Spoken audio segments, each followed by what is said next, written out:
YCP ఓడిపోయిన తర్వాత సజ్జల రామకృష్ణారెడ్డిని దూరం పెట్టినట్టు కనిపించిన జగన్ మళ్లీ ఆయనను అందలమెక్కిస్తున్నారు.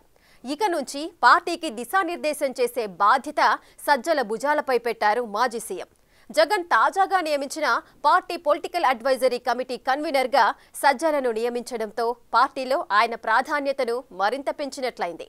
పార్టీలో మళ్లీ సజ్జల పెత్తనమే కొనసాగనుండటంతో కొందరు సీనియర్ నేతలు పార్టీని వీడేందుకు సిద్ధమవుతున్నారంట. మరోవైపు సదరు కమిటీలో ముద్రగడ పద్మనాభంకు స్థానం కల్పించడం, దానికి ఆయన సంబరపడిపోతూ ప్రకటనలు చేస్తుండటం చర్చనీయాంశంగా మారింది. వైసీపీ అధ్యక్షుడు మాజీ ముఖ్యమంత్రి జగన్ పార్టీ పొలిటికల్ అడ్వైజరీ కమిటీని నియమించారు. మొత్తం 33 సభ్యులతో వైసీపీ స్టేట్ కోఆర్డినేటర్ సజ్జల రామకృష్ణారెడ్డి కన్వీనర్గా ఈ పీఎస్సీని ప్రకటించారు. ఎంపీలు అవినాష్ రెడ్డి, అయోధ్య రామిరెడ్డి, మాజీ స్పీకర్ తమ్మినేని సీతారాం, మాజీ మంత్రులు రోజా, బెడదల రజని, కొడాలి నాని, వెల్లంపల్లి శ్రీనివాస్, అంజద్ బాషా, ఆదిమూలపు సురేష్, నారాయణ స్వామి, అనిల్ కుమార్ యాదవ్ తో పాటు ముద్రగడ పద్మనాభం, సాగే శైలజానాథ్, నందిగం సురేష్ తదితరులకు ఈ కమిటీలో స్థానం కల్పించారు. ఈ రాజకీయ సలహాల కమిటీకి ఇప్పటికే పార్టీ రాష్ట్ర కోఆర్డినేటర్ గా ఉన్న సజ్జల రామకృష్ణారెడ్డిని కన్వీనర్ గా నియమించారు. దాదాపు వైసీపీలో కీలక నేతలందరికీ ఈ కమిటీలో స్థానం లభించినట్లయింది.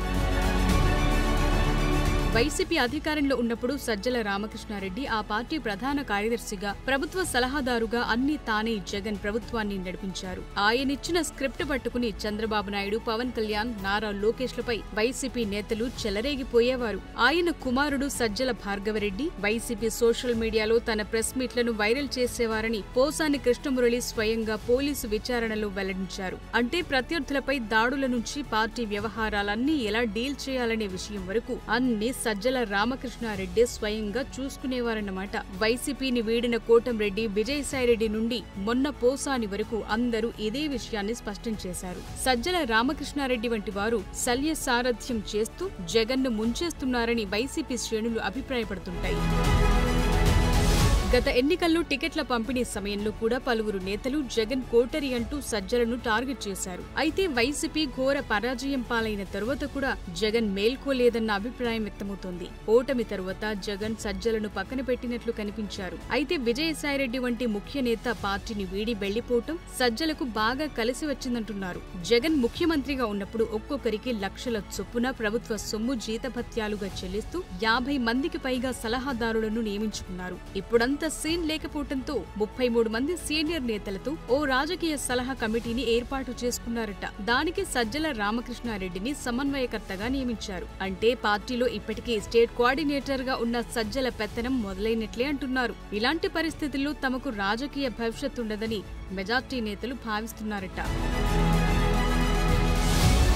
ఇదివరకు వైనాట్ 175 నినాదం, 50 మందికి పైగా పెయిడ్ సలహాదారులు, 100 కోట్లు ఖర్చు పెట్టి ఐపాక్ టీం, చుట్టూ కోటరి, ఇలాంటి సలహాలన్నీ సజ్జలే ఇచ్చారని, జగన్ ఏం చేసినా కరెక్టే అని భజన చేశారని సజ్జలపై సొంత పార్టీలోనే విమర్శలున్నాయి. పైగా సకల శాఖల మంత్రి పాత్ర పోషిస్తూ సజ్జలే చాలా సందర్భాల్లో సీఎంలా వ్యవహరించారన్న టాకుంది. విజయసాయిరెడ్డి కూడా పదే పదే కోటరి అని విమర్శలు చేయటానికి అదే కారణమంటారు. ఓడిపోయిన తరువాత సజ్జలను కోటరీని పక్కన పెట్టినట్లు కనిపించిన జగన్ మళ్లీ ఆయనకు ప్రధాన బాధ్యతలు అప్పగించడం వైసీపీ సీనియర్లకు మింగుడు పడటం లేదట. జగన్ తాజా నిర్ణయంతో పార్టీ ఎమ్మెల్యేలు, సీనియర్ నేతల్లో తీవ్ర అసంతృప్తి వ్యక్తమవుతుందట.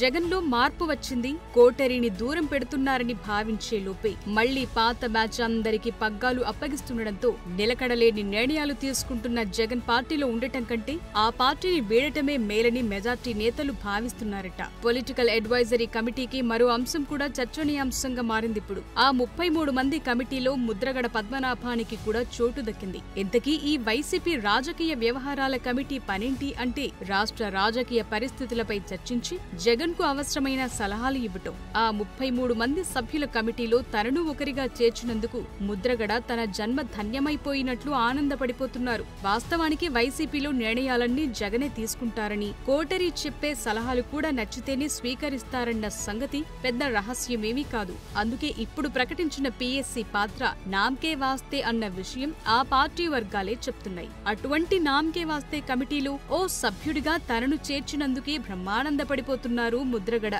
తనకు పార్టీ రాజకీయ వ్యవహారాల కమిటీలో స్థానం కల్పించినందుకు జగన్ కు కృతజ్ఞతలు చెప్తూ ప్రెస్ నోట్ కూడా విడుదల చేశారు. జగన్ మరోసారి ముఖ్యమంత్రి పదవి చేపడతారని, ఆయన సీఎం కావటానికి తన శక్తి మేరకు పోరాడుతానని, 10 కాలాల పాటు జగనే రాష్ట్రాన్ని పాలించాలని ముద్రగడ తన లేఖలో పేర్కొన్నారు. గతేడాది జరిగిన ఎన్నికల్లో ఉమ్మడి తూర్పుగోదావరి జిల్లాలో వైసీపీ ఒక్కటంటే ఒక్క సీట్ కూడా గెలవలేదు. ఇక ముద్రగడ పిఠాపురంలో పవన్ కళ్యాణ్ ను ఓడించటమే తన లక్ష్యమన్నట్లు ముద్రగడ హడావిడి చేశారు. అయితే 70,000 ఓట్ల పైచిలుకు మెజార్టీతో పవన్ కళ్యాణ్ పిఠాపురం నుంచి విజయం సాధించారు. అంటే పిఠాపురంలో నేణ్యాత్మకంగా ఉన్న కాపు సామాజిక వర్గం ముద్రగడను నమ్మటం లేదనటానికి ఇదే నిదర్శనం అంటున్నారు. గత ఎన్నికల్లో ముద్రగడ సొంత నియోజకవర్గం జగ్గంపేటలో తెలుగుదేశం అభ్యర్థి జ్యోతుల నెహ్రూ 52,000 పైచిలుకు ఆధిక్యతతో భారీ విజయం సాధించారు. 1999 తర్వాత ముద్రగడ ఒక్కటంటే ఒక్క ఎన్నికలు కూడా విజయం సాధించలేదు. ముద్రగడ చివరిసారిగా 2014 ఎన్నికల్లో ప్రత్తిపాడు నియోజకవర్గం నుంచి ఇండిపెండెంట్ గా పోటీ చేసి కనీసం డిపాజిట్ కూడా రాకుండా పరాజయం పాలయ్యారు. ఇప్పుడు జగన్ ను ముఖ్యమంత్రిని చేయటానికి పోరాడుతానంటూ గంభీరమైన ప్రకటనలు చేస్తూ తన ప్రతిష్టను తానే మరింత దిగజార్చుకుంటూ నవ్వుల పాలవుతున్నారన్న అభిప్రాయం వ్యక్తమవుతోంది.